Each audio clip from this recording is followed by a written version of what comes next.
குரு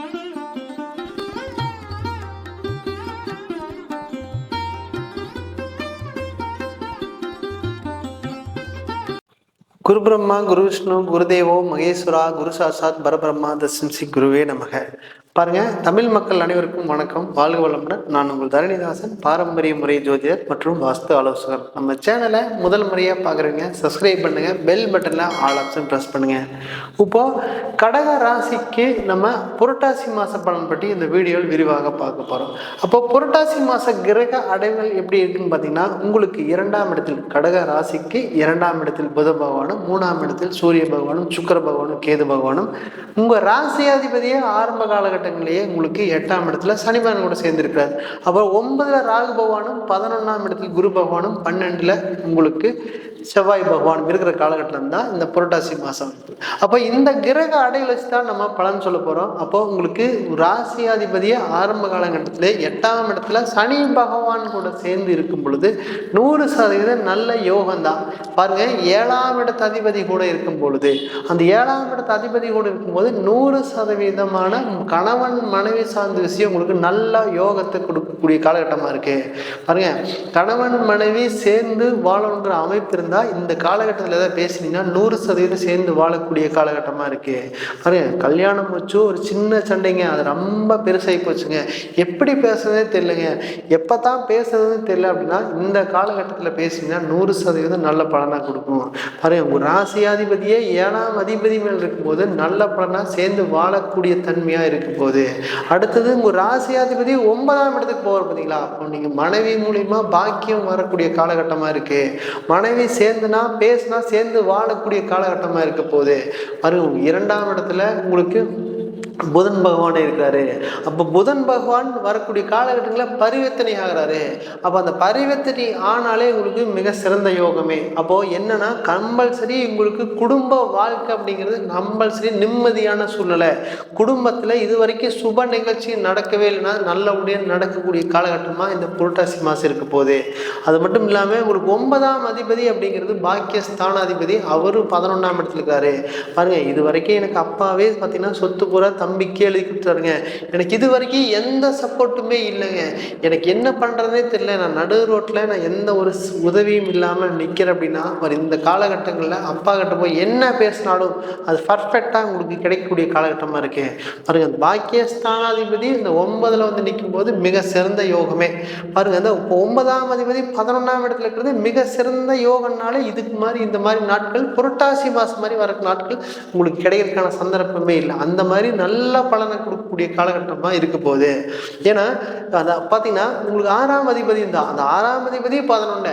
பாருங்க, ஒவ்வொரு விஷயம் கடன் வாங்கி பண்ணினா மேலும் மேலும் வளரக்கூடிய காலகட்டமாக இருக்க போகுது. அது மட்டும் இல்லாமல் நம்மளுக்கு எப்படா கடன் குறையும் அப்படிங்கிற ஒரு மன வருத்தத்திலே இருப்பீங்க. பாருங்க, இந்த 6ஆம் அதிபதி எப்போ வந்து 11 நிற்கிறாரோ அப்போவே வருமானம் வர ஆரம்பிச்சிருச்சு. அப்போது இந்த ராசியில் பார்த்தீங்கன்னா உங்களுக்கு முயற்சி ஸ்தானத்தில் உங்களுக்கு 2ஆம் அதிபதி நின்றுட்டாலே உங்களுக்கு வருமானங்கிறது கம்பல்சரி வர ஆரம்பிச்சு.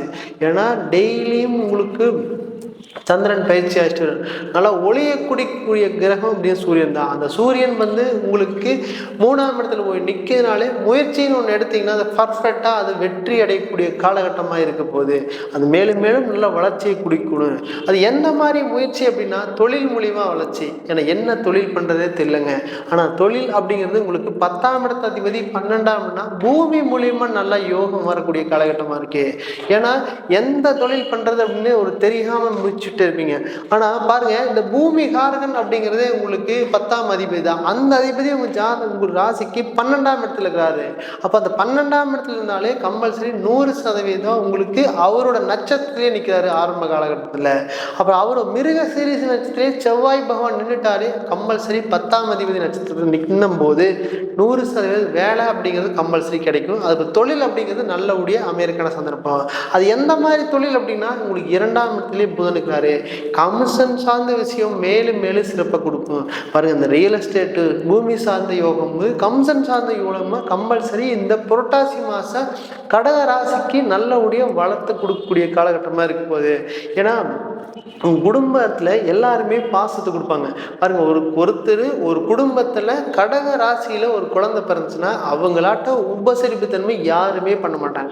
அந்த அளவுக்கு உபசரிப்பு தன்மை, பாசம், அரவணைப்பு எல்லாத்துக்கூட சேர்ந்து நல்லபடியாக சந்தோஷமாக வாழணுங்கிற எண்ணம் அப்படிங்கிறது இந்த கடக ராசி இருக்கும்போது, அப்போ அந்த கடக ராசியில் அந்த 11 வந்து நிற்கும் போது உங்கள் வாழ்க்கையில் என்ன நினைக்கிறீங்களோ அது பர்ஃபெக்டாக நடக்கக்கூடிய காலகட்டமாக இருக்குது. பாருங்கள், அந்த வெளிநாட்டில் நமக்கு முயற்சி பண்ணிகிட்டே இருக்கிறாங்க. எனக்கு எப்போ தான் வேலை கிடைக்குன்னே தெரியல, அதுக்கு எப்போ கிடைச்சா நல்லா இருக்கும் அப்படின்னு பார்த்தீங்கன்னா இந்த காலகட்டத்தில் அந்த 9ஆம் அதிபதி அப்படிங்கிறது 11 வந்து நிற்கும் போது தான் அப்படி பர்ஃபெக்டாக கொடுக்கக்கூடிய காலகட்டமாக இருக்குது. ஏன்னா உங்கள் ராசி நட்சத்திரத்து மேலேயே நிற்கிறாரு. அந்த ரோகிணி நட்சத்திரம் அப்படிங்கிறது உங்களுக்கு ரிஷப ராசியிலே உச்சமாகறாரு. அந்த அதிபதி நட்சத்திரத்திலே அந்த குரு பகவான் வந்து நிற்கும் போது தான் நீங்கள் நினைச்ச மாதிரி வாழ்க்கை வெளிநாட்டில் கிடைக்க போகுது. பாருங்க, வெளிநாட்டில் வேலை இழந்து வேலை தேடுறதுக்கான சாமர்த்தியம் இருக்கு. அப்போ அங்கே தான் தெரியும் ஒரு வேலை இருந்துட்டுமே நம்ம ஏன்னா நேர்மையாக இருக்கிறோமே, நியாயமாக இருக்கிறோமே, அந்த வேலை இருந்தாலும் கூட அடுத்த வேலை கிடைக்குங்கிற ஒரு எண்ணத்திலே கொடுப்பீங்க. அது பாருங்க, உங்களுக்கு அந்த செவ்வாய் பகவான் அந்த 12ஆம் இடத்துல இருக்காரு. அப்போ உங்களுக்கு 10ஆம் தேதினால இந்த வேலை வேண்டாம், எனக்கு வேற வேலை கிடைச்சிருன்னு ஒரு எண்ணத்தில் தூக்கி வீசிட்டு வந்திருப்பீங்க. அங்கே விட்டதுக்கு அப்புறம் தான் தெரியும் கம்பல்சரி அது வேலை கிடைக்கிறதுக்கான அமைப்பு இல்லை. அந்த வேலை கிடைக்கலனக்கு அப்புறம் தான் தெரியும் அந்த கடன் மேலே கடன் அதிகமாயிட்டே இருக்கும். கடன் அப்படிங்கிறது கண்ணுக்கு தெரியாமல் பெருசாக இருக்கான சந்தர்ப்ப சூழ்நிலையே இருக்கும் போது இப்போ இந்த காலகட்டத்தில் அந்த குரு பகவான் அப்படிங்கிறது அந்த 6ஆம் இடத்தை பார்க்குறாரு. பார்த்தீங்களா, அந்த 6ஆம் இடத்தை அங்கே பார்த்துட்டாலே 100% 6ஆம் அதிபதியும் பார்த்தீங்கன்னா உங்களுக்கு 11ஆம் இடத்துல 100% உங்களுக்கு வேலை அப்படிங்கிறது கிடைக்கும். அடுத்தது பார்த்தீங்கன்னா கடன் அப்படிங்கிறது படிப்படியாக குறையக்கூடிய காலகட்டமாக இருக்குது. பாருங்க, அந்த கல்யாணம் ஆகலைங்க, எப்போ கல்யாணம் ஆகும் அப்படின்னா எப்போ ஆகுறதுனே தெரியல அப்படின்னு யோசனை பண்ணிட்டு இருந்தீங்கன்னா உங்களுக்கு குரு பகவான் அங்கே பார்த்துட்டாலே 100% உங்களுக்கு கிடைக்க போகுது. பாருங்க, இங்கே கடக ராசிக்கு 7ஆம் வீட்டுக்காரர் போய் 8 இருக்கிறார். அப்போ இந்த காலகட்டத்தில் ஒரு கணவனோ மனைவியை தேர்ந்தெடுத்தீங்கன்னா தப்பான கணவனை தேர்ந்தெடுக்கிறதுக்கான சந்தர்ப்பம் இருக்குது. அப்போ பாருங்க, இந்த 7ஆம் அதிபதி வக்ரமாக போது தேர்ந்தெடுத்தீங்க அப்படின்னா கொஞ்சம் காலத்துக்கு கொஞ்சம் தள்ளி போகிறதா சிறப்பு. ஏன்னா இந்த கடக ராசி அப்படிங்கிறது உண்மையாக நேர்மையாக இருக்கக்கூடிய காலகட்டத்தில் அந்த 7ஆம் அதிபதி வக்ரமாக இருக்கும்போது நீ நினைச்ச மாதிரி கணவனும் இல்லை, நினைச்ச மாதிரி மனைவி வரலன்னு ஒரு வருத்தத்தில் இருப்பீங்க.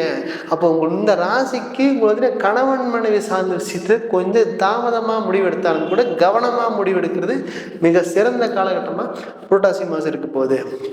இல்லை நம்ம ராசியாதிபதி 8 இருக்கிறாரே, அப்போ நம்மளுக்கு என்னப்பா, நம்ம நல்லபடியாக 7ஆம் அதிபதி மேலே இருக்கிறோமே, நம்ம நல்ல சிறப்பான பொண்ணு தான் தேர்ந்து எடுப்பீங்க. பாருங்கள், இந்த ராசிக்கு குரு பலன் இருக்குன்னு சொல்லுவாங்க. அந்த குரு பலன் 7ஆம் வீட்டை பார்த்தாலும் கூட இந்த 7ஆம் அதிபதி 8 இருக்கும்போது கவனமாக முடிவெடுக்கணும்னா சின்ன தொந்தரவு கொடுக்கும். அதில் நீங்கள் கவனமாக இருங்க. அது மட்டும் இல்லாமல் உங்களுக்கு குழந்தை குறிக்கிற ஸ்தானம் அப்படின்னு பார்த்தீங்கன்னா உங்களுக்கு 5ஆம் இடத்தை குரு பார்க்குறாரு. 5ஆம் வீட்டுக்காரர் 12ஆம் இடத்துக்காரு. இது மிக சிறந்த யோகம். ஏன்னா உங்களுக்கு ஆண் கிரகம் அப்படின்னா செவ்வாய் உங்களுக்கு 10ஆம் அதிபதி கர்மகாரகனே. பார்த்தீங்கன்னா அந்த காலகட்டத்தில் உங்களுக்கு சனி பகவான் 8ஆம் இடத்துலேருந்து 5ஆம் இடத்தை பார்க்குறாரு. அப்போ இந்த காலகட்டத்தில் இந்த குழந்தை சார்ந்த விஷயம், கல்யாணம் ஆகி 3 வருஷம் 5 வருஷம் 7 வருஷமாக எந்த ஒரு முயற்சியுமே எடுக்கல, என்ன முயற்சி எடுத்தாலும் நம்ம குழந்தை அப்படிங்கிறது டிலே ஆகிட்டே போகுது. எப்போ தான் கிடைக்கும் அப்படிங்கிற ஒரு எண்ணம் இருந்தால் வரக்கூடிய அந்த புரட்டாசி மாதம் கடக ராசிக்கு அந்த குரு பகவானும் பார்க்குறாரு, சனி பகவான் அங்கே பார்க்குறாரு. அப்போ இந்த 2 பேரும் பார்க்கும்போது நல்லபடியாக உங்களுக்கு குழந்தை விஷயத்தில் மேலும் மேலும் முன்னேற்றத்தை கொடுக்கக்கூடிய காலகட்டமாக இருக்க போகுது. இது நல்லபடியாக பயன்படுத்திக்கங்க. இது பாருங்க, அம்மாவோட உடல்நிலை அப்படிங்கிறது 4ஆம் இடம் சொல்லுவாங்க. அந்த 4ஆம் இடத்து அதிபதியே பார்த்தீங்கன்னா அந்த கேது பகவான் குடியில் இருக்கும்போது அம்மாவோட உடல்நிலையை கொஞ்சம் கவனமாக எடுத்து பார்த்துட்டிங்கன்னா மிக சிறப்பாக இருக்கும்.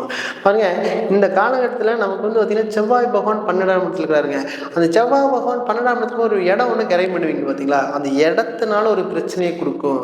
நல்ல இடமா தான் இருக்கும், நீங்கள் வாங்கினதுக்கு அப்புறம் தான் தெரியும் தேவையில்லாத புறம்போக்கு நிலம் வாங்கிட்டோமோ, அந்த பத்திரத்தில் பிரச்சனை இருக்கிற இடத்தை வாங்கிட்டோமோ அப்படிங்கிற யோசித்து கொடுத்துரும். ஏன்னா இந்த செவ்வாய் பூமிகாரர்கள் 12 இருக்கும்போது நீங்கள் கவனமாக வாங்கணும். அதுவும் இல்லாமல் இந்த 4ஆம் அதிபதி கேது பகவான் இப்படி இருக்கும்போது தப்பான இடத்த சூஸ் பண்ணிடுவீங்க.